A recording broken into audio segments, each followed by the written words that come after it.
बीरबल के घर चोरी। जब चोर ने सबसे गलत घर चुना और अकबर भी बन गया गवाह। एक रात दिल्ली की हवाएं कुछ ज्यादा ही चुप थी। चांद की रोशनी जैसे किसी को छिपते हुए देख रही थी। बीरबल गहरी नींद में थे और उनकी पत्नी रामलक्ष्मी धीरे धीरे खिड़की बंद कर रही थी। अचानक एक आवाज, ठक ठक ठक। किसी ने अंदर घुसने की कोशिश की थी। सुबह होते ही घर में हड़कंप मच गया। बीरबल की तलवार, चांदी की लोटियां, 2 कीमती किताबें और एक जोड़ी नए रेशमी कपड़े गायब थे। रामलक्ष्मी चिल्लाई, बीरबल, ये तो चोरी हो गई। बीरबल ने आंखें मिचमिचाई और मुस्कुराए, जो चोर मेरे घर आया वो खुद फंस गया। अगले दिन बीरबल दरबार पहुंचे तो खुद अकबर ही ठहाके लगा रहे थे। बीरबल, क्या सुना मैंने?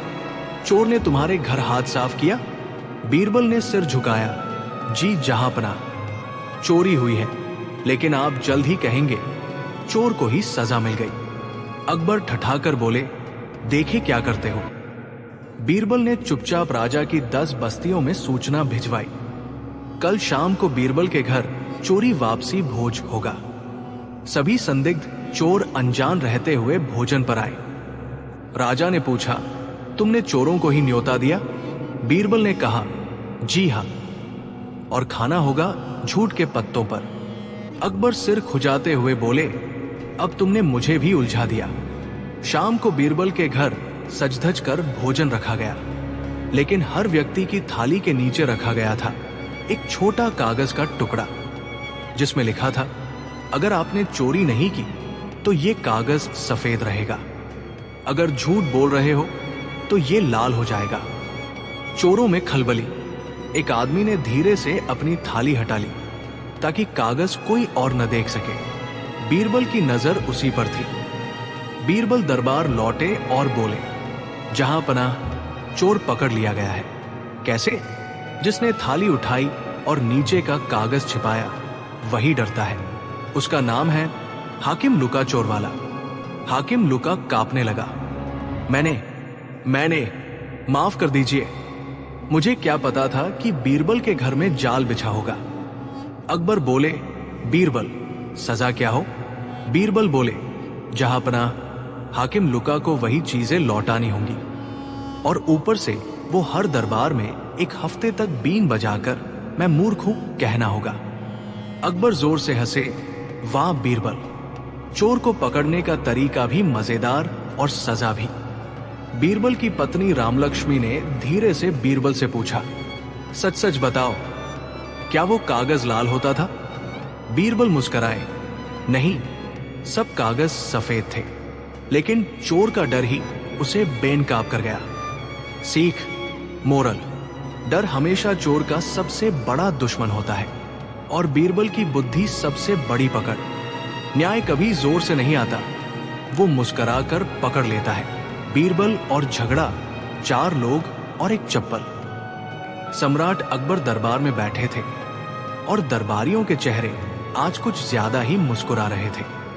तभी महल के द्वारपाल ने आकर बताया, जहां पनाह, बाहर 4 लोग खड़े हैं और वो सब एक ही चप्पल के लिए एक दूसरे से लड़ रहे हैं। अकबर ने हंसते हुए कहा, एक चप्पल के लिए 4 लोग, ये कौन सा मजाक है? बीरबल बोले, जहां पनाह, मजाक ही लगता है, पर कभी कभी मजाक में छुपा होता है बहुत बड़ा झोल। चारों को दरबार में बुलाया गया। सबकी शक्लें अलग पर हाल एक जैसा। माथे पर पसीना, चेहरे पर गुस्सा और हाथ में वही एक टूटी सी चप्पल। दरबार में चप्पल का मुकदमा शुरू। अकबर ने पूछा, बोलो, ये किसकी चप्पल है? चारों एक साथ चिल्लाए, मेरी है। नहीं मेरी, मैं कहता हूं ये मेरी है, मैं इसे रोज पहनता हूं। अकबर चौंक गए, क्या ये कोई जादुई चप्पल है जो सबकी है? बीरबल मुस्कुराए, इजाजत दे तो इस चप्पल का इतिहास जान लेते हैं। बीरबल ने पहला आदमी भोला राम नाई से पूछा, तुम क्यों कहते हो ये तुम्हारी है? भोला राम, हुजूर, ये मेरी पुरानी चप्पल है, देखिए इसके अंदर मेरा नाम भी लिखा है, भारा। भोला राम, मैं हर सुबह इसे पहनकर राजा के बगीचे में जाता हूं। बीरबल ने झांक कर देखा। सच में चप्पल के अंदर कुछ उखड़ा उखड़ा लिखा था, भाट डॉटरा। अब आए दूसरे धन्ना हलवाई। धन्ना, ये चप्पल मेरी दुकान से चोरी हुई थी। मैंने इसे गेहूं के बोरे के ऊपर रखा था। मैं हलवा बना रहा था और जब मुड़ा तो चप्पल गायब। तीसरा जगन मोची। जगन, ये चप्पल मैंने अपने हाथ से सिलाई करके बेची थी। ये मेरी दुकान की पहचान है। मैं हर चप्पल में अपने नाम के नीचे छोटा ताला का निशान बनाता हूं। चौथा पंडित छदामीलाल। पंडित जी, हुजूर, ये चप्पल मंदिर में थी। कोई चप्पल छोड़ गया और मैं उसे पुण्य समझकर घर ले आया, तभी ये सब मुझ पर टूट पड़े। बीरबल बोले, ठीक है, अब जो भी इस चप्पल को पहनकर सबसे अच्छा नाचेगा वही इसका असली मालिक होगा। पूरा दरबार हंसी से लोटपोट। नाच, वो भी चप्पल पहनकर? बीरबल बोले, हाँ, क्योंकि असली मालिक को ही इसकी फिटिंग, चाल और आराम पता होगा। भोलाराम नाई, चप्पल पहनते ही उसका दाया पैर मुड़ गया। अरे, ये थोड़ी तंग हो गई है लगता है। सब हंसे। धन्ना हलवाई, पहनते ही फिसल गया। ये तो घी वाली दुकान के लायक नहीं। जगन मोची, उसने चप्पल को देखकर कहा, इसकी सिलाई मेरी नहीं है, इसमें तो दूसरा डिजाइन है। मुझे लगा मेरी है, पर ये नहीं। अब बचे पंडित छदामीलाल। जैसे ही उन्होंने चप्पल पहनी, एकदम आराम से खड़े हुए, 2 कदम चले और बोला, अरे, ये तो जैसे मेरे लिए बनी हो। बिल्कुल मेरी तरह मंदिर के फर्श पर चलने के लिए सही है। बीरबल बोले, तो आप मानते हैं कि ये किसी और की चप्पल है जो आपने मंदिर से उठाई? पंडित जी सक्का गए। जी, गलती हो गई, मैंने सोचा कोई छोड़ गया है। बीरबल बोले, ये चप्पल न भोलाराम की, न धन्ना की, न पंडित की है। ये तो जगन मोची की है, जिसने इसे बनाया। जगन मोची हंसते हुए बोला, हाँ हुजूर, ये चप्पल तो मैंने ही बनाई थी और इसे बेचा था भोलाराम को। बीरबल ने हंसते हुए कहा, तो असली मालिक भोलाराम हुए, और झगड़ा सिर्फ इसलिए हुआ क्योंकि चप्पल मंदिर में छूट गई, जहां से पंडित जी पुण्य समझ कर ले आए। अकबर बोले, वाह बीरबल, तुमने एक चप्पल से चारों की कहानी सुलझा दी। बीरबल मुस्कुराए। जहां पनाह, दरबार की सबसे बड़ी अदालत वही होती है जहां एक चप्पल भी सच उगलवा सकती है। चारों को हंसी के साथ चेतावनी मिली और भोलाराम को उसकी चप्पल मिल गई। लेकिन सबसे ज्यादा चर्चा पूरे शहर में इस बात की रही, एक चप्पल के लिए दरबार में हुआ नृत्य प्रतियोगिता। सीख, कभी कभी झगड़े की जड़ चप्पल नहीं, इंसानी लालच होता है, और बीरबल जैसी समझदारी से ही हर उलझन सुलझती है, वो भी हंसी के साथ।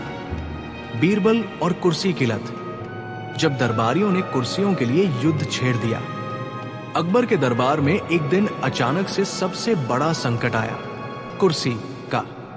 न कोई खजाना लूटा गया, न कोई युद्ध छिड़ा, बस दरबार में मौजूद एक नई सुनहरी कुर्सी ने ऐसी आग लगा दी कि पूरा राज दरबार कुर्सियों को लेकर लड़ पड़ा। और इस आग को बुझाने का काम किसी तलवार या नियम ने नहीं, बल्कि बीरबल की बुद्धि ने किया, वो भी ऐसी चाल से कि सबकी आंखें खुल गई।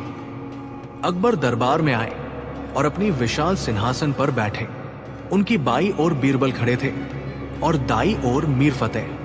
अचानक एक सैनिक दौड़ते हुए आया, हाथ में एक चिट्ठी थी। हुजूर, ये चिट्ठी उज्बेकिस्तान के शासक ने भेजी है।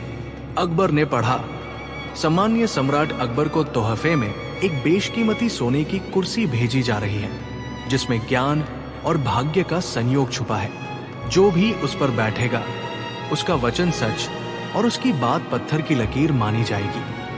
पूरे दरबार में सनसनी फैल गई। तोहफा पहुंचता है। दूसरे दिन वो चमचमाती सोने की कुर्सी महल में लाई गई। उस पर कमल की नक्काशी, नीचे 4 शेरों की पैड़ियां और सीट पर लाल मखमल था। जैसे ही उसे दरबार में रखा गया, सबकी नजरें बस उसी पर टिक गई। सम्राट, ये सिंहासन तो राज सिंहासन से भी ज्यादा भव्य दिख रहा है। मीर फतेह ने कहा, महाराज, यदि मैं 2 पल उस पर बैठ सकूं तो कुछ खास सलाह दे सकता हूं। एक और मंत्री बोला, महाराज, मैं हफ्तों से यह प्रस्ताव तैयार कर रहा हूं, उस कुर्सी पर बैठकर ही पढ़ना उचित होगा। तीसरे ने कहा, देखते ही देखते सभी दरबारी उस कुर्सी पर बैठने को लेकर लड़ने लगे। बीरबल मुस्कुराए, सम्राट, क्या अनुमति है मैं इस कुर्सी का मूल्यांकन करूं? बीरबल ने पूछा, जरूर। बीरबल ने 3 बातें कही।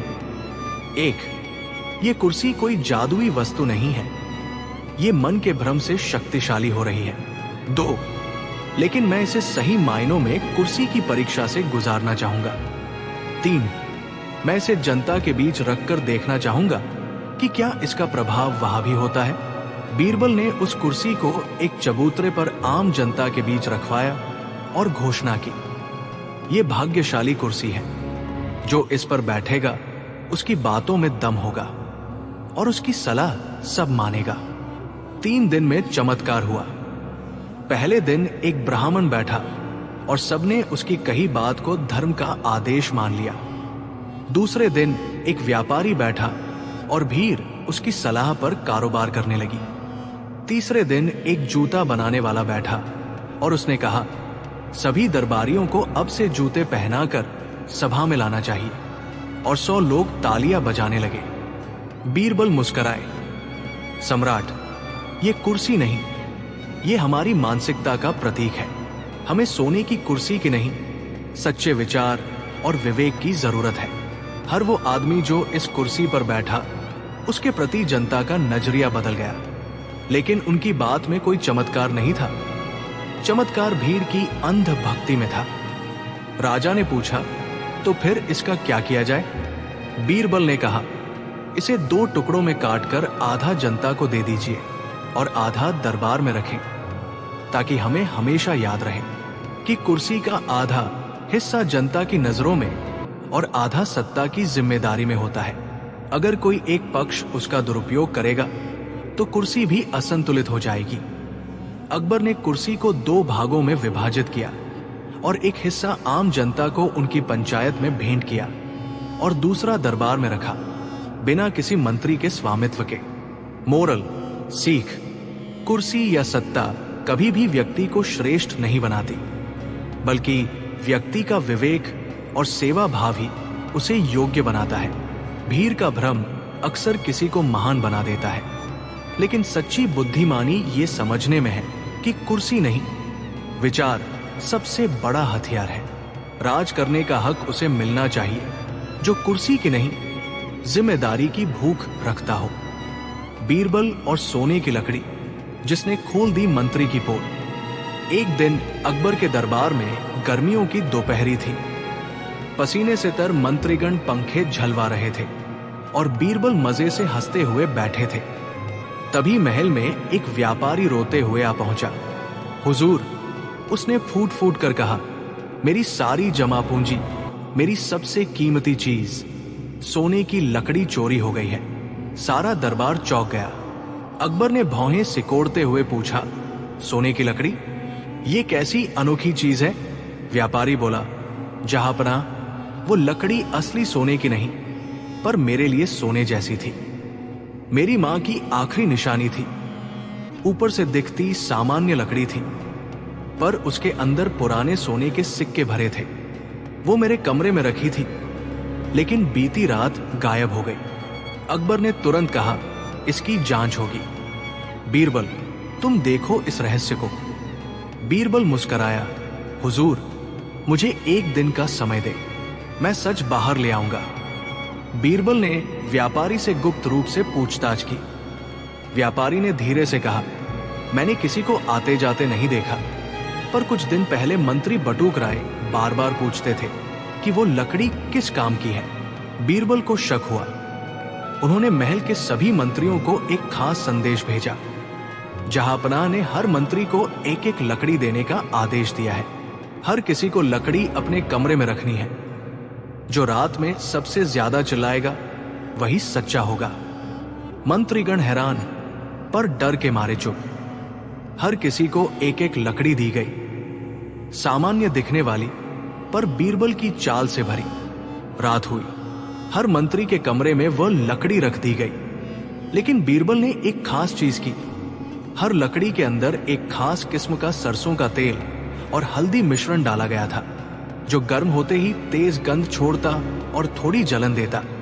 बीरबल ने पहले ही सिपाहियों को निर्देश दे दिए थे, जो मंत्री रात में सबसे पहले चिल्लाएगा वो डर रहा है, उसी के पास चुराई हुई लकड़ी की जानकारी हो सकती है। रात के तीसरे पहर अचानक महल में एक जोरदार चीख गूंजी। हाय, ये लकड़ी जल रही है, कोई इसे हटाओ। बीरबल तुरंत सिपाहियों को लेकर दौड़े और सीधा पहुंचे मंत्री बटुक राय के कक्ष में। पोल खुलती है। बीरबल ने मुस्कुराकर कहा, मंत्री जी, आपने इतनी चिल्लाहट क्यों की? बाकी सब मंत्री तो चुपचाप सो रहे हैं। बटुक राय पसीने पसीने थे। बोले, वो लकड़ी से धुआं निकल रहा था, मेरे हाथ जलने लगे थे। बीरबल ने ठंडी आंखों से जवाब दिया, आपका डर ही आपका अपराध है। जो निर्दोष होता है वो डरता नहीं। बाकी सब मंत्रियों ने वो लकड़ी बर्दाश्त की, सिर्फ आपको जलन क्यों हुई? बीरबल ने तुरंत कमरे की तलाशी ली और बिस्तर के नीचे एक पुरानी गुदड़ी से ढंकी हुई लकड़ी की छड़ी मिली, अंदर से खोखली। बीरबल ने खोला और भीतर चमकते सोने के सिक्के निकले। व्यापारी की पहचान पर मुहर लग गई। वही थी उसकी सोने की लकड़ी। अगले दिन दरबार में बीरबल ने पूरी घटना का खुलासा किया।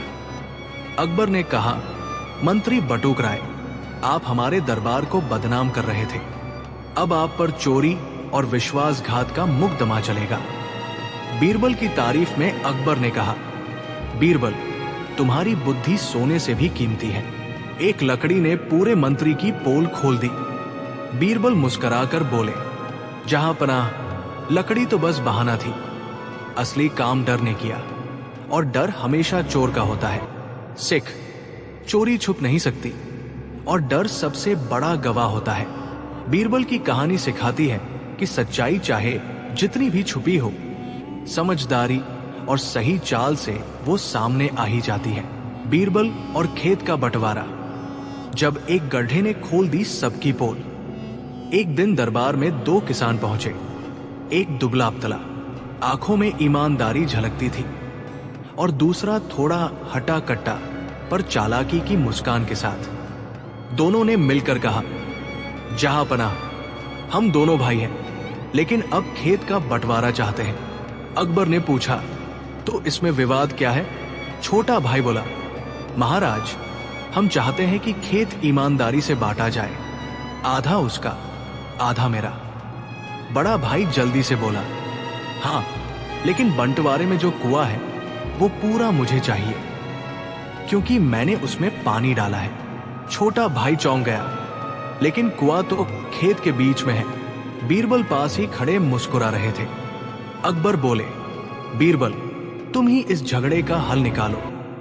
बीरबल ने खेत की स्थिति समझने के लिए दोनों भाइयों को लेकर खेत पर जाने का प्रस्ताव रखा। तीनों एक सुंदर हरियाले खेत में पहुंचे। बीच में एक पुराना कुआं था और उसके पास एक बड़ा गड्ढा। बीरबल बोले, ये गड्ढा किसने खोदा? बड़ा भाई बोला, मैंने ही खोदा, पानी का बहाव देख रहा था। छोटा बोला, लेकिन ये गड्ढा तो मेरी जमीन पर है।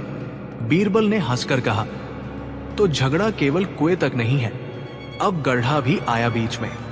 बीरबल ने दोनों को समझाया, अब खेत का बंटवारा होगा 5 भागों में।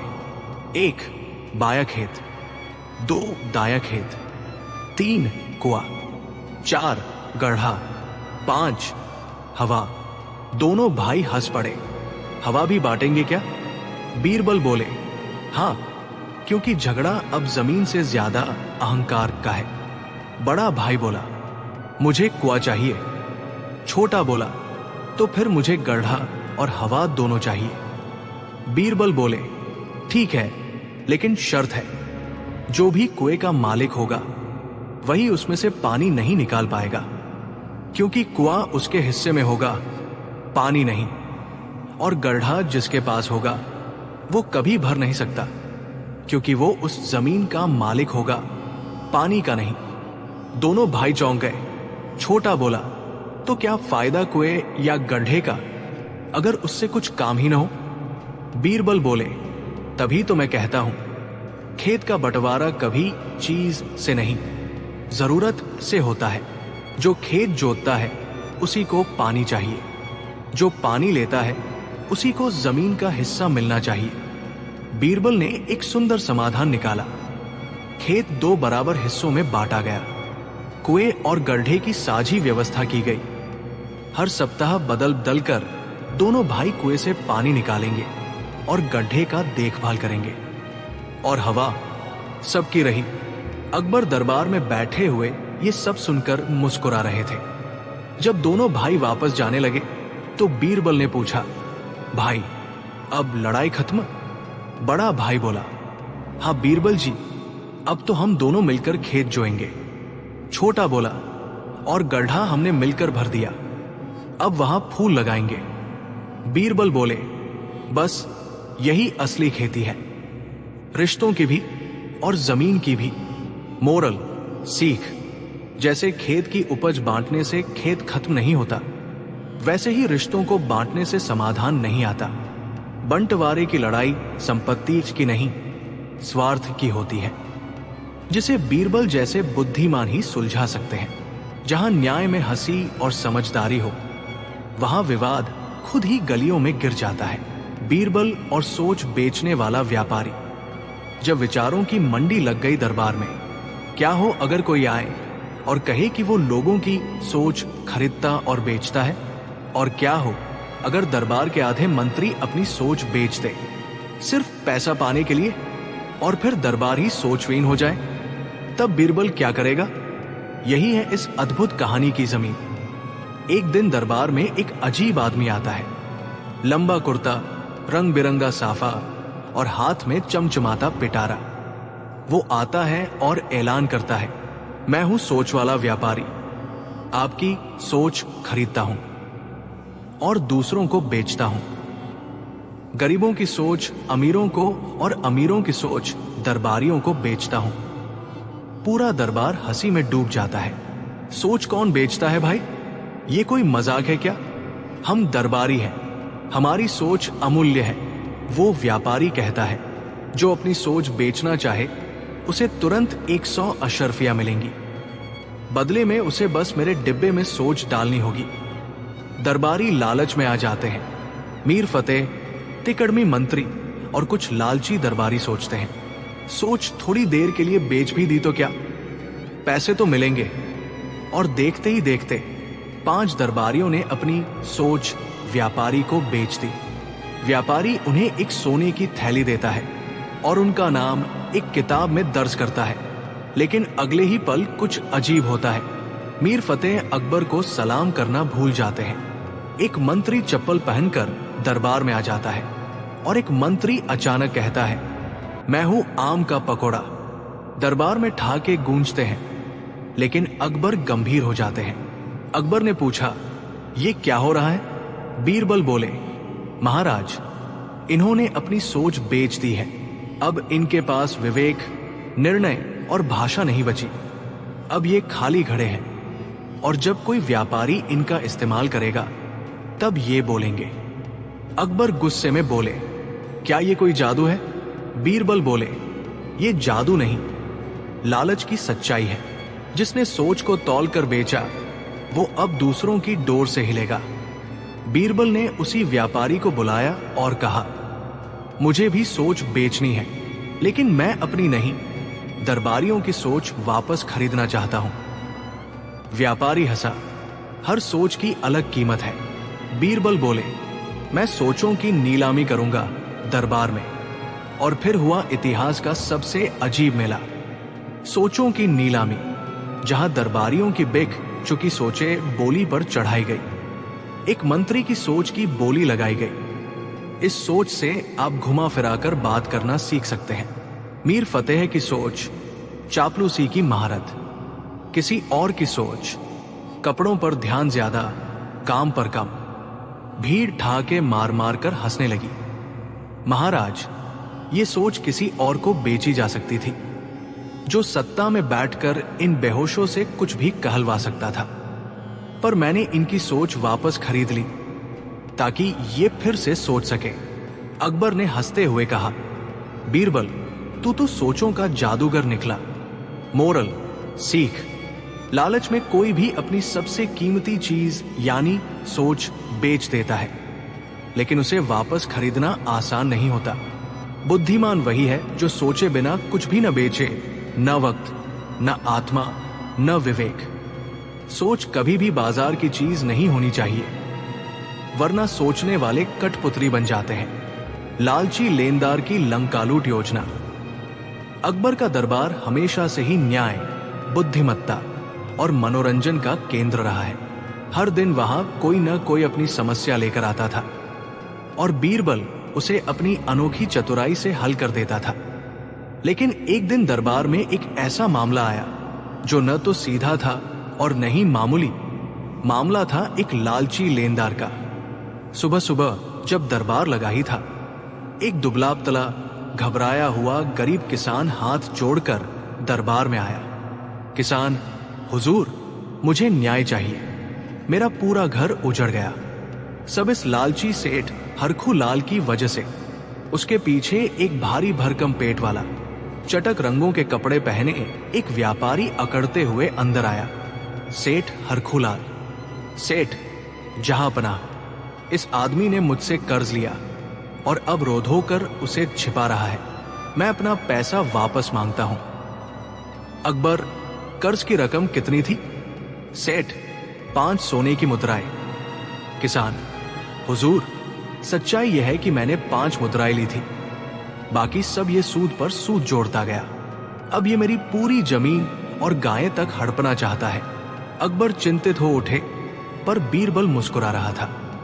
बीरबल ने दोनों को ध्यान से देखा और कहा, सेठ जी, हम आपका पैसा तो दिलवाएंगे, पर पहले आपकी ईमानदारी की परीक्षा होगी। सेठ हंस पड़ा, परीक्षा मेरी? मैं तो पूरा हिसाब किताब रखता हूं। बीरबल ने कहा, बस 2 दिन इंतजार करिए। बीरबल अगले ही दिन भेष बदलकर सेठ की दुकान पर पहुंचा। इस बार वो एक विदेशी व्यापारी बनकर आया। बीरबल विदेशी लहजे में, ओ व्यापारी जी, सुना है आप सुदखोरी में माहिर हैं। हमें भी एक तरकीब सिखा दो जिससे बिना मेहनत लंका लूट ले। सेठ हंसने लगा और झटपट अपनी पूरी योजना खोल बैठा। सेठ, राज के साथ करार कर लो। पहले गरीबों को थोड़ा कर्ज दो, फिर डराओ, धमकाओ, सूद बढ़ाओ और फिर उनकी जमीन, जानवर और बेटी तक लिखवा लो। बीरबल हंसता रहा, उसकी योजना पूरी हो चुकी थी।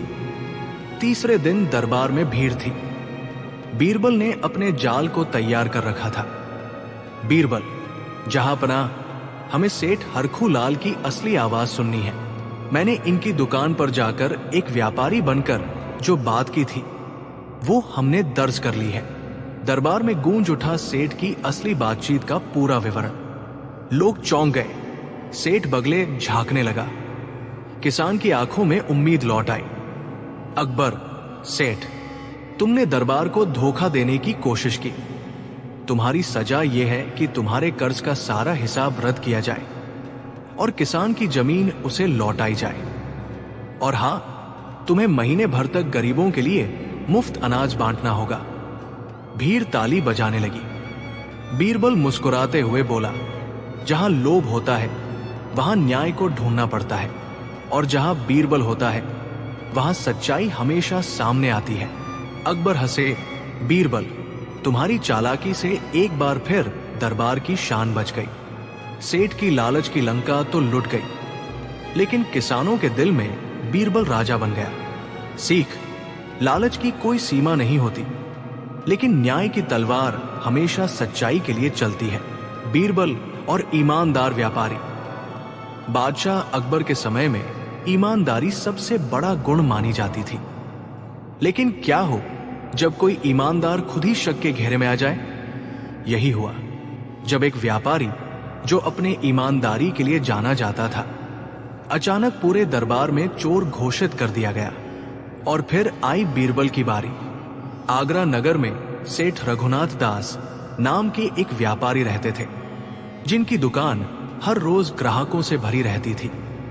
रघुनाथ दास को लोग ईमानदारी का देवता कहते थे, क्योंकि उन्होंने कभी झूठ नहीं बोला, कभी चोरी नहीं की और व्यापार में कभी मिलावट नहीं की।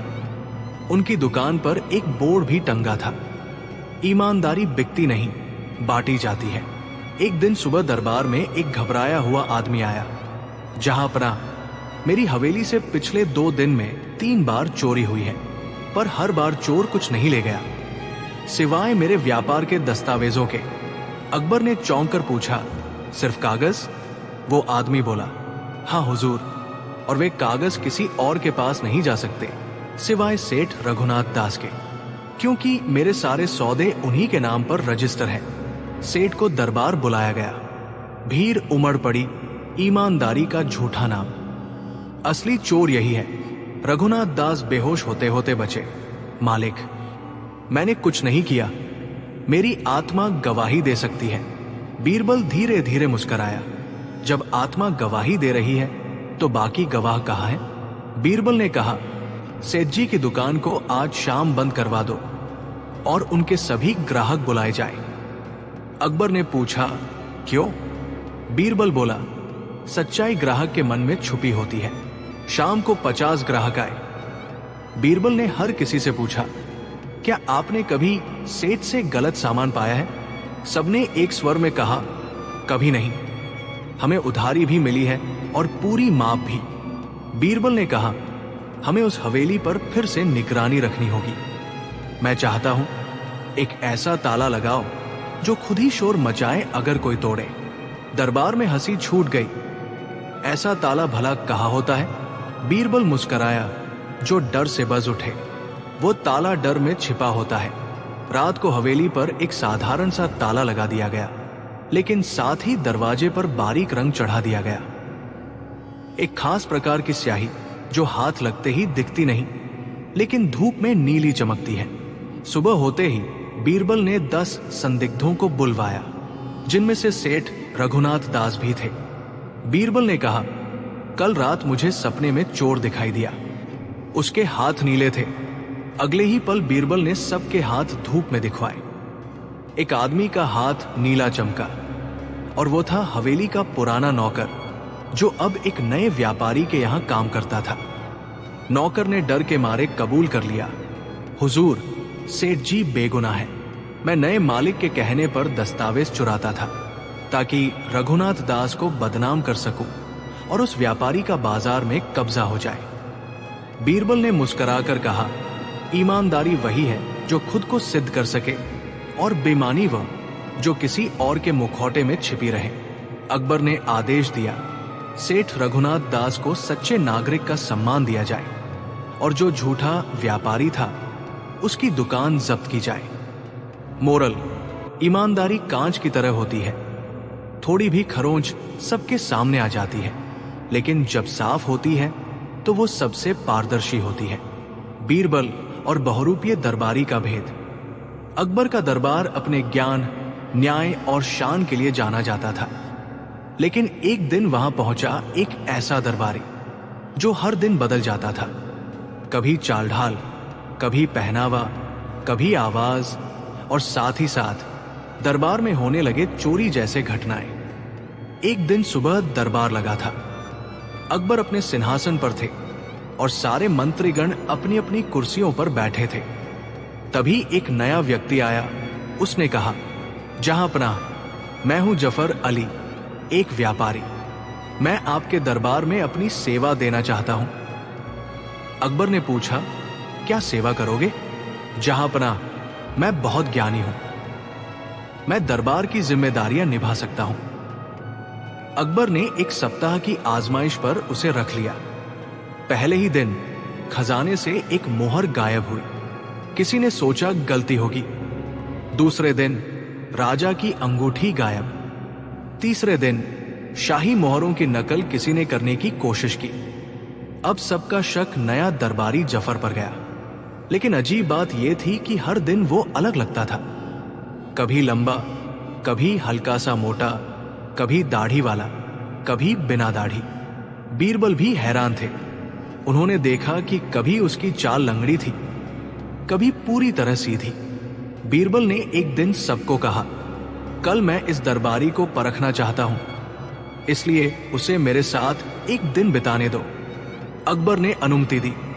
बीरबल ने एक कमरे में जफर को बुलाया, उसे खूब खिलाया पिलाया।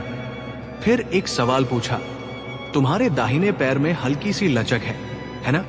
जफर ने घबराकर पैर ठीक से चलाना शुरू कर दिया। बीरबल समझ गए, ये आदमी असली जफर नहीं। रात को बीरबल ने कमरे की फर्श पर सफेद कागज फैला दिए और कहा कि वो सुबह साफ साफ देखेंगे कि कौन गया और आया। अगली सुबह कागज पर नंगे पैर के निशान, फिर जूते वाले, फिर भारी बूट के निशान मिले। बीरबल ने चुपचाप उन निशानों की माप ली और 3 अलग अलग आकार पाए। ये एक नहीं, 3 आदमी हैं। हर दिन एक नया बहुरूपिया दरबारी बनकर आता है। बीरबल ने तीनों को पकड़वाया। वे 3 भाई निकले, शहर के कुख्यात ठग, जो वर्षों से अलग अलग रूपों में चोरी करते थे। अकबर ने बीरबल की बुद्धि की प्रशंसा की और कहा, बीरबल, तुम्हारा ये कागज वाला न्याय इतिहास में याद रखा जाएगा। कहानी का मोरल, ध्यान, चतुराई और छोटे संकेत किसी भी बड़ी साजिश को बेनकाब कर सकते हैं। कभी कभी जवाब बहुत साधारण चीजों में छुपा होता है, जैसे एक सादा कागज, बीरबल और कोयले का कारोबार। एक दिन बादशाह अकबर का दरबार गर्मियों के मौसम में विशेष चर्चा में था। कुछ दरबारी व्यापार की बात कर रहे थे, कोई मसाले की कीमत बढ़ने की बात कर रहा था, कोई हीरे जवाहरात के कारोबार की, तो कोई कह रहा था कि घोड़े का व्यापार सबसे मुनाफे वाला है। इसी बीच अकबर ने मजाक में कहा, अगर कोई असंभव चीज को भी मुनाफे में बदल दे तो वही असली व्यापारी है। बीरबल ने मुस्कुराकर कहा, जहां बुद्धि काम करे वहां असंभव कुछ नहीं। अकबर ने चुटकी ली, तो फिर बीरबल, मुझे कोयला बेचकर दिखाओ, वो भी मुनाफे में। दरबार ठहाकों से गूंज उठा। बीरबल ने मुस्कुराते हुए कहा, हुक्म कीजिए हुजूर, बस थोड़ा समय दीजिए। बीरबल उसी दिन चल पड़े एक व्यापारी वेश में और नगर के बाहर के इलाके में एक कोयले की खदान का पता लगाया। वहां से उन्होंने कुछ मजदूरों को लगाया और कुछ दिनों में एक बैलगाड़ी कोयला इकट्ठा किया। उनके सेवक ने पूछा, मालिक, ये कोयला किसे बेचना है? इससे तो सिर्फ हाथ काले होंगे। बीरबल मुस्कुराए, हाथ काले नहीं, दिमाग चलाना है। इस काले कोयले में ही उजाला छुपा है। ठीक उसी समय राजधानी में एक खबर फैली। एक अमीर साहूकार की बेटी की शादी हो रही थी और उसमें नगर के बड़े बड़े लोग आमंत्रित थे। बीरबल को अवसर दिखा। उन्होंने कोयले को सुंदर कपड़ों में लपेटकर हर कोयले के टुकड़े को चमकदार सजावटी डिब्बों में रखा। डिब्बों पर सुंदर मुगल पेंटिंग करवाई और ऊपर लिखा, काले भाग्य को भी उजाले में बदल दे, समृद्धि का प्रतीक। उन्होंने इन डिब्बों को राजशाही शुभ भेंट के रूप में बेचने की योजना बनाई। शादी में बीरबल की पैकिंग में जो कोयले के डिब्बे गए, उन्हें देखकर लोग चौंके। कुछ ने कहा ये कोई जड़ी बूटी है, कुछ ने समझा ये जापानी चारकोल है जो घर में सौभाग्य लाता है। बीरबल ने गुप्त रूप से कुछ लोगों को अफवाह फैलाने के लिए भी लगा रखा था। जिसने ये कोयला गिफ्ट में रखा, उसके घर व्यापार बढ़ गया। जिसने इसे पानी में डुबोया, उसके बेटे को नौकरी लग गई। अब तो होड़ लग गई। अमीर उमरा उस राजशाही कोयले को खरीदने लगे और बीरबल ने हर डिब्बे की कीमत 5 अशर्फिया रखी। कुछ ही दिनों में उनका सारा कोयला बिक गया और अकबर को एक थैला अशर्फियों से भरा हुआ उपहार स्वरूप भेजा गया। अकबर ने जब पैसे देखे तो चौंक गए। बीरबल, ये धन कहां से आया? हुजूर, ये आपके हुक्म से। आपने कहा था कोयला बेचो, तो मैंने उसे शाही तोहफे की तरह पेश किया।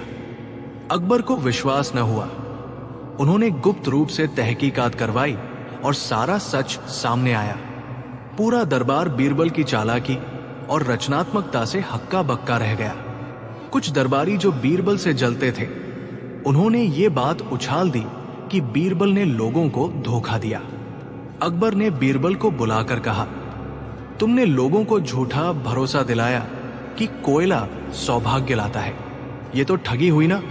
बीरबल मुस्कुराए, हुजूर, किसी ने जबरदस्ती नहीं खरीदा, मैंने सिर्फ उसका रूप बदला और एक सोच दी। और क्या दरबार में हर कोई सच ही बोलता है? क्या व्यापारी अपने सामान की असली कीमत बताते हैं? क्या दरबारियों की बातों में कभी मुनाफा छुपा नहीं होता? और हाँ, जो लोग कोयला खरीद कर खुश हैं, वो ठगे नहीं, प्रेरित हुए हैं। मैं ठगता नहीं, सोच बेचता हूं। बीरबल ने आगे कहा, यह कोयला एक प्रतीक बन गया। जो दिखता है काला, वो हमेशा बेकार नहीं होता। जिसे नजरअंदाज किया जाए, वो भी चमत्कार कर सकता है। हर चीज की कीमत उसकी पैकिंग नहीं, हमारी सोच तय करती है। अकबर हंस पड़े और बोले, वाह बीरबल, तुमने कोयला नहीं, बुद्धि बेची है। अब मैं जान गया कि व्यापार क्या होता है। असली सौदागर वही होता है जो चीज नहीं, जरूरत और सोच बेचता है। मोरल बटा सीख। 1. व्यापार सिर्फ सामान का नहीं होता, सोच और प्रस्तुति का भी होता है। 2. हर चीज को देखने का नजरिया बदलो, वही आपकी ताकत बन जाएगी। 3. बुद्धिमान वही होता है जो अवसर को पहचान कर साधारण को असाधारण बना दे। 4. प्रेरणा और पैकिंग दोनों अगर सही हो तो कोयला भी हीरे से महंगा बिक सकता है। बीरबल और 7 विदेशी जादूगर। बुद्धि और सच्चाई का जादू हर छल और भ्रम को हरा सकता है। दृश्य 1। बादशाह अकबर का दरबार। एक चुनौतीपूर्ण संदेश। एक दिन दरबार में हलचल मच गई। दरबार में एक संदेश पहुंचा जिसमें लिखा था, हम 7 जादूगर 7 देशों से आ रहे हैं, भारत की राजधानी में अपना जादू दिखाने। अगर कोई हमें पहचान ले कि कौन सच्चा है और कौन छलिया, तो मानेंगे भारत की बुद्धि का लोहा, वरना हम इस दरबार का गर्व लूट लेंगे। बादशाह अकबर को चुनौती अच्छी लगी, पर साथ ही चिंता हुई। उन्होंने तुरंत बीरबल को बुलाया और कहा, बीरबल, 7 विदेशी जादूगर आ रहे हैं। ये कोई आम तमाशेबाज नहीं, बहुत चालाक है। क्या तुम तैयार हो इनका सामना करने के लिए? बीरबल ने मुस्कुराकर सिर झुकाया, हुजूर, अगर वे जादू से खेलते हैं तो मैं बुद्धि से खेलूंगा। दरबार के अगले दिन 7 अजीबोगरीब दिखने वाले विदेशी जादूगर पहुंचे। सबका अलग अलग पहनावा, बोलचाल की अलग भाषा और जादू के अजीब प्रदर्शन। एक ने हवा में हाथ घुमाकर सोने के सिक्के बना दिए, दूसरे ने बिना छुए पानी को आग में बदल दिया, तीसरे ने दरबार के एक सिपाही को हवा में उड़ने जैसा बना दिया, चौथे ने एक बिल्ली को हाथ से घुमाकर हाथी जैसा बना दिया, 5वें ने अपने हाथ में आकाश के तारे दिखा दिए, छठे ने खुद को 7 रूपों में बांट लिया, 7वें ने खुद को पूरी तरह गायब कर लिया। पूरा दरबार हैरान था। अकबर ने बीरबल की ओर देखा। बीरबल, अब तुम्हारी परीक्षा है। इनमें से सच्चा जादूगर कौन है और बाकी कौन बस भ्रम पैदा कर रहे हैं? दृश्य 3। बीरबल का पहला संकेत, मनोविज्ञान का जादू। बीरबल मुस्कुराया, जहां पनाह, ये जादू नहीं, खेल है, और हर खेल की एक चाल होती है। बीरबल ने सबसे पहले 7 जादूगरों को एक मेज पर आमंत्रित किया और बोला, अब मैं कुछ नहीं करूंगा, बस तुम सब चुपचाप बैठकर खाना खाओ। जादूगर चौंके, पर बीरबल ने जोर नहीं डाला। धीरे धीरे सबने चुपचाप खाना शुरू किया। बीरबल ने सबके हाथ और आंखों के हाव भाव पर नजर रखी। बीरबल ने धीरे से कहा, हमें जो सबसे कम बोलता है, सबसे कम दिखता है, वही सबसे खतरनाक होता है। वो या तो सबसे बड़ा जादूगर है या सबसे चालाक ठग। दृश्य 4। बीरबल की पहली चाल, जादू पर जासूसी। बीरबल ने अगले दिन आदेश दिया, हर जादूगर को एक अलग महल में ठहराया जाए और हर कमरे में एक नौकर रखा जाए जो उनका ध्यान रखे। हर नौकर को बीरबल ने खास समझाया, जो भी वो करे, ध्यान से देखना, क्या कुछ छुपा रहे हैं? क्या कुछ बोलने से डरते हैं? क्या वे अपने कर्तव्य बार बार दोहराते हैं या हर बार नया दिखाते हैं? रात भर जासूसी हुई। सुबह बीरबल ने दरबार में सबकी रिपोर्ट मंगवाई। छठा और सातवां जादूगर जो अपने आप को बांटता और गायब करता था, दरअसल अंधेरे में शीशों और पर्दों का इस्तेमाल करता था। पांचवा आकाश दिखाने वाला एक तरह का चकाचौंध भरा परावर्तक था। चौथा बिल्ली से हाथी बनाना, दरअसल दो जानवरों को एक ही रंग से रंगने का खेल था। बाकी जादूगरों के भी खेल खुलने लगे। दृश्य 5, सबसे कठिन बीरबल जादूगर का बदलने वाली अंगूठी। बीरबल ने सभी को दरबार में पहुंची एक बूढ़ी महिला, इनमें से 6 तो बस तमाशेबाज, एक रहस्यमयी अंगूठी जादूगर, और अगर कोई है इस अंगूठी को केवल वही चला सकता है जो खुद को पूरी तरह जो वक्त से भी तेज सोच सकता हो। अकबर ने पूछा, अब शुरू होती है, पूरी तरह अदृश्य हो जाता है जब वक्त पल पल बदलने लगता है। कोई जादू कर रहा है? बीरबल बोला से पर्दा उठा पाएगा? जहां पना या वो केवल बदल जाएगा, भ्रम पैदा कर रहा है। सम्राट अकबर आपके दिमाग को उस दिशा में मोड़ देता है रहस्यमयी और जहां आप उसे देखना मंत्रीगण बंद कर देते हैं। एक गुप्त संत बीरबल ने 7वें अंगूठी जादूगर के कमरे से चुपचाप उसके एक दरबार में एक रहस्यमयी बूढ़ी महिला तरह का धुआं और अकबर को एक पुरानी तेज प्रकाश से ढकी अंगूठी सौंपती है। वो खुद सामने खड़ा था। वो कहती है, लेकिन ऐसा प्रतीत होता था वक्त को दिखाती जैसे वो वहां है ही नहीं। लेकिन इसका राज दृश्य वही समझ सकता है। अंतिम मोड़ जो सबसे बुद्धिमान सा, वरना ये विनाश सामने साथ परीक्षण जादूगर को अकबर से करणों से में पहन लेते हैं। ये रहा 7वां जादू। अजीब घटनाएं शुरू होती केवल आंखों मंत्री और पुराने बनते हैं। खेल खेला है, समय तेज कोई सच्चा जादू नहीं। कुछ दरबारी अचानक तभी एक नया मोड़ आया और कुछ सातों जादूगर चली जाते हुए कहा, बीरबल की हम सब तुम्हारी परीक्षा लेने आए, जांच शुरू करता है। हम 7 देशों के हर दरबारी से अजीब सवाल करने आए थे, जैसे कि भारत में सबसे पुरानी संपत्ति क्या है, किसके सिर है, कागजों की सच्चाई। बीरबल पुराने तुम्हारे सिर होना चाहिए, दस्तावेज। अकबर और घोषणाएं निकालकर जादूगरों ने अपने असली रूप दिखाए। उसे पता चलता है कि अंगूठी समय से नहीं और गुप्त दूत मन से खेलती है। दृश्य 7, और जो इसे अकबर की घोषणा उसका दरबार में गर्व सब पर असर डालता है। अकबर ने गर्व से बीरबल की ओर देखा। बीरबल एक योजना बनाता है। एक बार फिर वो खुद अंगूठी पहनता है कि तुम्हारी बुद्धि दुनिया हर छल को पार कर सकती है। मंत्री खुद को नौकर दरबारी तालियां बजाने लगे और दरबारी के साथ विदेशी मेहमानों ने बीरबल को झटका। विश्व का सबसे चतुर सलाहकार दुनिया को देखकर सम्मानित किया तो घबरा जाता है मोरल और कहता है, जो बुद्धि से खेलता है वो किसी भी भ्रम या जादू को समझ सकता है। ये वक्त की नहीं, झूठ चाहे जितना रंग बिरंगा उठी है, जो सोच की रोशनी उसे सत्य बनता लेती है। अंत, अगर आपको ये कहानी पसंद आई तो बताइए। वापस उस औरत को लौटा देता है वीडियो बनाने के लिए, जो असल में हिंदी जानी और इमेज प्रॉम्प्ट भी बना सकती है। वो मुस्कुराती है और कहती है, परीक्षा पूरी हुई। बीरबल ही असली राजा है, मन का, बुद्धि का और न्याय का। मोरल, सत्ता समय से नहीं सोच से चलती है। जो अपने विचारों को नियंत्रित कर सके वही सबसे बड़ा राजा होता है। बीरबल और बेमतलब की बंदूक, जब चुप्पी ही सबसे बड़ा हथियार बनी। अकबर का दरबार गर्मियों की दोपहर में भी गुलजार था, लेकिन इस बार चर्चा किसी युद्ध, सोने की खान या किसी घोटाले की नहीं थी, बल्कि एक रहस्यमयी बंदूक की थी जो गोली नहीं चलाती थी, फिर भी सबको डरा देती थी। राजा के सामने कई दरबारी उलझन में थे, लेकिन बीरबल मुस्कुरा रहे थे। बीरबल की भरी कोयले का करिश्मा, दिल्ली की फिजा में सन्नाटा था। दोपहर थी, लेकिन अकबर का शाही फव्वारे हलचल से घेर रहे थे और दरबार में राज्य संकट नहीं था, व्यापार विदेशी आक्रमण। अकबर ने बातों में दरबारियों के चेहरों पर तुम चिंता की लगी रहती। सबसे फायदेमंद व्यापार क्या कौन सा है? सुना किसी ने कहा, बंदूक बिना हीरे जवाहरात आदमी को किसी ने मसाले। एक दरबारी कहने लगा, जमीन खरीदकर बेचो। वो आदमी को हर कोई अपने हिसाब से और समझदारी उसकी जान ही निकल जाती है। अकबर मुस्कुराए, दूसरे ने कांपते हुए कहा, कोई ऐसा दरबार जो बेकारों का बाजार कर भी मुनाफा कमा ले? क्योंकि 2 दिन पहले मुस्कुराए और व्यापारी ने सम्राट अकबर के पास बुद्धि सही हो तो वस्तु पेश बिक सकती है। अकबर ने शरारती अंदाज में कहा, बनी सुंदर सी बंदूक, फिर एक काम करो, जिसे चलाने पर कोयला बेचकर नहीं आती, कमा कर न कोई गोली। दरबार में ढाका गूंजा, आदमी बेहोश हो जाता है। सबने सोचा इसका नाम है बीरबल फंस गया। मौनव्रज। बीरबल व्यापारी ने गर्व से बोले, अकबर हैरान थे, 3 दिन का कैसे काम करती है ये? मैं कोयला भी ऐसा बेचूंगा, ये बंदूक व्यक्ति की आत्मा को कंपा देती है।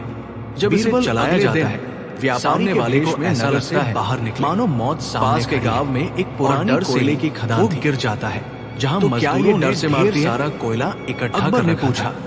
बिल्कुल बेहद सस्ता था, डर ही इसका सबसे बड़ा हथियार है। बीरबल ने पूरा खदान बंदूक में कोई बारूद किराए पर ले लिया, कोई नली नहीं, गाड़ी भर कोयला ट्रिगर पाया गया, सिर्फ एक लकड़ी की नली। इसे बेचना कैसे की ओर एक छोटा आईना अपने निजी कारीगरों को बुलाया, आकृति बनी और कहा, अकबर ने कोयले के टुकड़े को सुनहरी पन्नी में दरबार में परीक्षण किया जाएगा, छोटे डिब्बों में भरो। बीरबल और हर डिब्बे पर बताएंगे। बीरबल ने बंदूक को ध्यान से देखा, भाग्य को जलाए, कोई यांत्रिक समृद्धि का शगुन। आईने का कोण कुछ डिब्बों का नाम दिया, इससे किसी को डर कैसे लगता है। पत्थर। बीरबल ने मन ही मन सोचा, योजना बनाई। तभी व्यापारी बोला, उसने नगर में कुछ चुने हुए लोगों को मुफ्त में एक नौकर को बुलाया, साथ ही उससे ये कहने को कहा। नौकर ने जैसे ही बंदूक में रखने से व्यापार में वृद्धि होती है, डर के मारे शत्रु शांत पड़ते हैं, पूरा दरबार हैरान है। कई दिन में ये अफवाह नगर में ये बंदूक भय दिखाती है। राज दरबार में एक सौभाग्य पत्थर बांटा जा रहा है। बीरबल मुस्कुराए, जिसके पास ये महाराज, उसके किस्मत चमक रही है। इस बंदूक को चला सकता हूं? धनी व्यापारी बीरबल ने पूछा। साहूकार, बिल्कुल। और यहाँ तक व्यापारियों के पुजारी भी इन डिब्बों की तलाश में लग गए। को पकड़ा। अब बीरबल ने कोयले के ये डिब्बे नगर के बड़े दुकानदारों को दिए। मीर फतेह और की डिब्बा 5 अशर्फी की कीमत रखी। बीरबल ने कहा, डिब्बे इतने सुंदर और रहस्य में लगते थे, कुर्सी से नीचे गिर पड़ा, बिना सोचे खरीदने। दरबार में हंसी की लहर दौड़ रखा और बेटे को नौकरी लग गई। पंडित जी ने के कारण गिरा या और चढ़ावे में बढ़ोतरी के कारण? बीरबल बोले, कर्जदार पैसे लौटा गए। ये बातों ने एक बहाना ही का काम, डर हमारे भीतर बैठा होता है। 200 डिब्बों से आईना तो बस हमारी ही छवि दिखाता है, 2 दिन में बिक गए। लेकिन जब हम खुद से डरते हैं और बनवाए तो ये हमें गिरा देता है। एक सप्ताह में बीरबल ने उस बंदूक को खोल कर दिखाया, और वो भी सिर्फ कोयले से। देखिए, 3 दिन बाद बीरबल दरबार में जब सही कोण पर रखा जाता है, साथ में एक थैला वाले को अशर्फिया लाया, बहुत बड़ी। अकबर ने पूछा, कर दिखती है, क्या ये इस कोयले से कमाया? आकृति ऐसी बनाई गई, सिर झुकाया। आदमी को लगता है, हुजूर, कोई भूत ये सिर्फ या मौत पर देख रही है। व्यापारी बिक्री जारी है, मैंने कभी किसी को नुकसान नहीं पहुंचाया। मैं तो बस ये मुस्कुराकर पूछा, मनोरंजन, क्या तुमने लोगों को धोखा दिया? बीरबल ने कहा। बीरबल बोले, सम्राट, नहीं हुजूर, ये मनोरंजन नहीं, मैंने कोयले को उम्मीद और सोच की शक्ल दी। मानसिक कमजोरी का फायदा को मिलता है, और जो उसमें विश्वास करता है। मैंने कोई जादू नहीं में डाला जा सकता, सिर्फ लोगों को प्रेरित आदेश दिया। दरबार में मौजूद राज को चलने वाले दरबारियों को ये सहन नहीं, लेकिन किसी पर इसका प्रयोग नहीं होगा। खड़े होकर कहा, और इसे भ्रम की मिसाल बनाकर रखा जाएगा।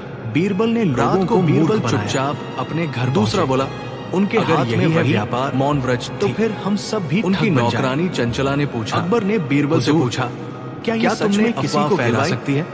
बीरबल ने मुस्कुराते हुए कहा, महाराज, उसे जो व्यापारी सिर्फ के दिशा से नहीं लड़ा, रास्ता अगले दिन बीरबल ने उस बंदूक को मेरे अपने कक्ष में लटकाया, से लोगों ने और उस पर जोड़ी और सुख मिला। डर से मत डर, तो क्या वो छल है? वरना ये मैंने ना किसी से जबरदस्ती की, मोरल झूठा दावा सीख।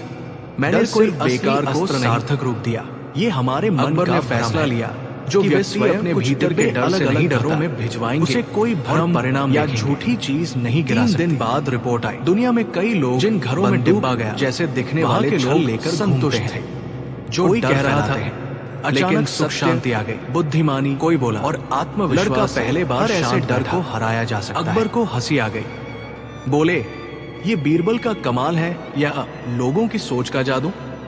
बीरबल ने झुककर कहा, हुजूर, जब सोच बदलती है तो कोयला भी हीरा बन जाता है। अकबर ने मुस्कुराते हुए घोषणा की।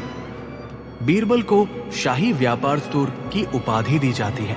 उसने साबित किया कि सोच सबसे बड़ा व्यापार है। अब बीरबल को कोषाध्यक्ष का अतिरिक्त कार्यभार भी दिया गया। सभी दरबारी अवाक रह गए, और जलने वाले दरबारी तो अगले हफ्ते तक कोयला लेकर घूमते रहे, पर कोई नहीं खरीदता। सीख बटा मोरल, हर वस्तु मूल्यहीन नहीं होती, उसे पेश करने का तरीका महत्वपूर्ण है। व्यापार सिर्फ सामान बेचने का नहीं, भरोसा बेचने का भी नाम है। बुद्धिमत्ता से प्रस्तुत की गई छोटी चीज भी बड़ा असर छोड़ सकती है। यदि सोच सकारात्मक हो तो कोयला भी सौभाग्य बन सकता है। चुनालाल के घर हुई अचार की चोरी।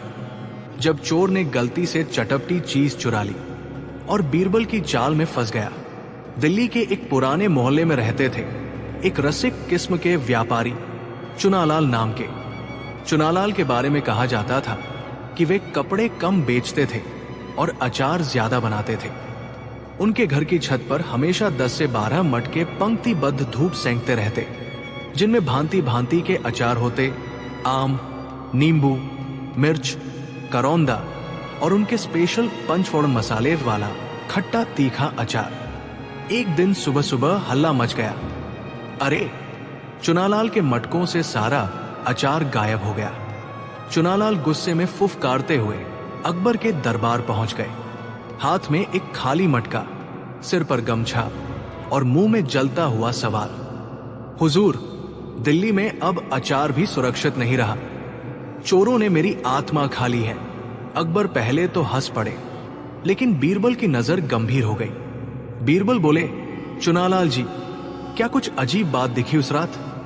चुनालाल बोले, जी, पास वाले मोहल्ले में एक आदमी देर रात तक छींके जा रहा था, लेकिन हमने समझा उसे एलर्जी है।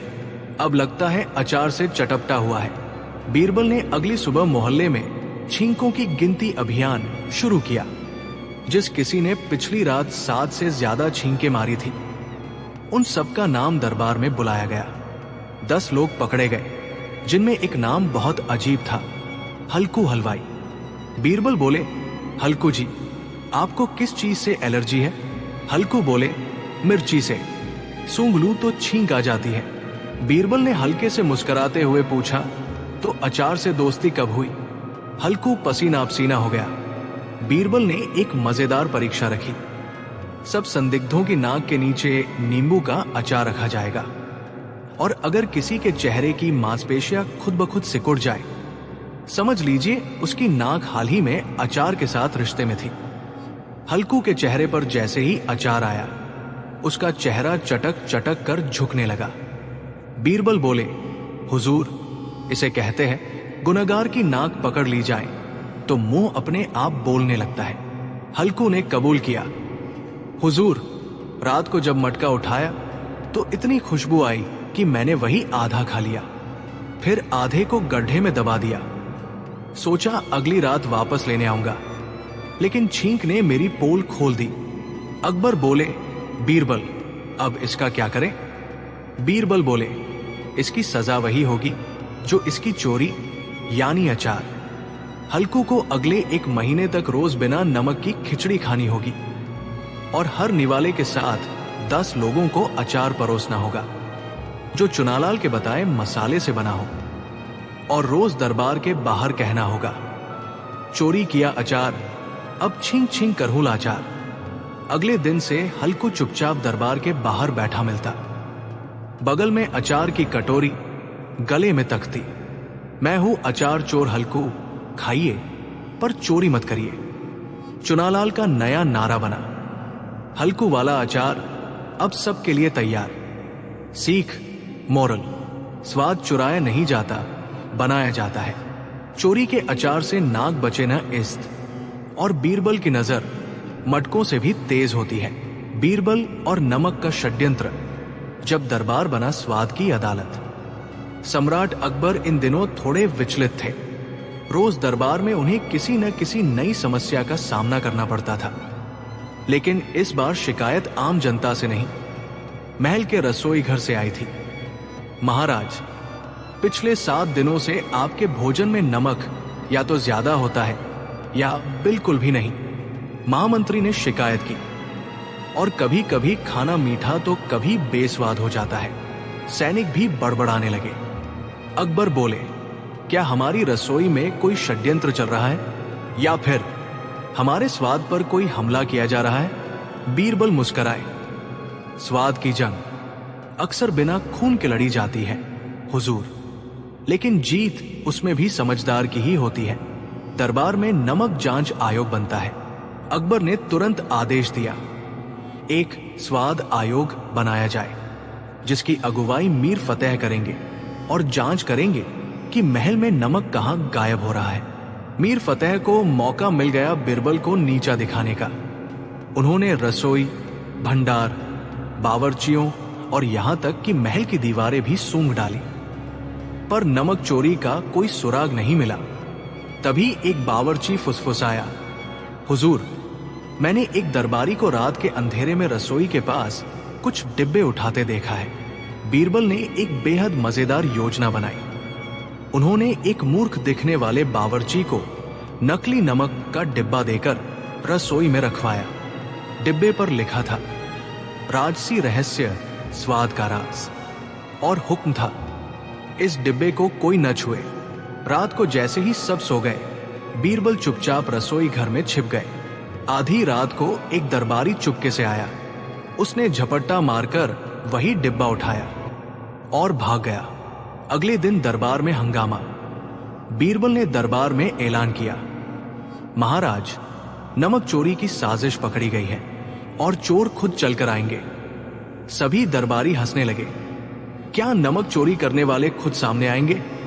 बीरबल बोले, मैंने उस डिब्बे में असली नमक नहीं, नीले रंग वाला कपड़ों का रंग डाला था।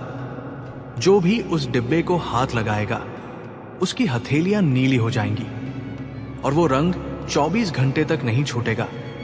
अकबर ने तुरंत सबके हाथ दिखवाए और मीर फतेह की हथेलियां नीली थी। सन्नाटा और फिर ठहाके। पूरा दरबार सन्न रह गया। मीर फतेह, तुम ही नमक के डिब्बे चोरी कर रहे थे? अकबर गरजे। मीर फतेह झेम गए, हुजूर, मैं तो बस जांच कर रहा था कि डिब्बा किसके लिए रखा गया है। बीरबल बोले, हुजूर, जब कोई दूसरों को नीचा दिखाने के लिए जाल बिछाता है तो अक्सर खुद उसी में गिरता है। यहां नमक का स्वाद नहीं गया था, बल्कि स्वार्थ की लपटों में ईमानदारी जल रही थी। अकबर ने आदेश दिया, मीर फतेह को 7 दिन तक जनता की रसोई में काम करने की सजा दी गई और आदेश दिया गया कि जब तक उनका मन साफ ना हो, वो अपने हाथ नीले रंग से खुद रंग कर रखें। मोरल, सीख, जो लोग दूसरों को गिराने की कोशिश करते हैं, वे अक्सर खुद अपने बनाए जाल में फंसते हैं। ईमानदारी की रसोई में नमक कम हो सकता है, लेकिन विश्वास कभी नहीं। और बीरबल की तरह हंसी, चतुराई और सच, तीनों से हर